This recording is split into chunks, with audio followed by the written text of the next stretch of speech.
गणनायकाय गणदैवताय गणाध्यक्षाय धीमहि गुणशरीराय गुणवन्दिताय गुणेशानाय धीमहि गुणाधीताय गुणाधीशाय गुणप्रविष्टाय धीमहि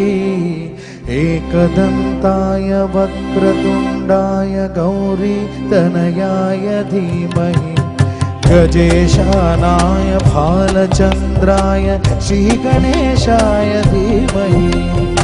एकदन्ताय वक्रतुण्डाय गौरीतनयाय धीमहि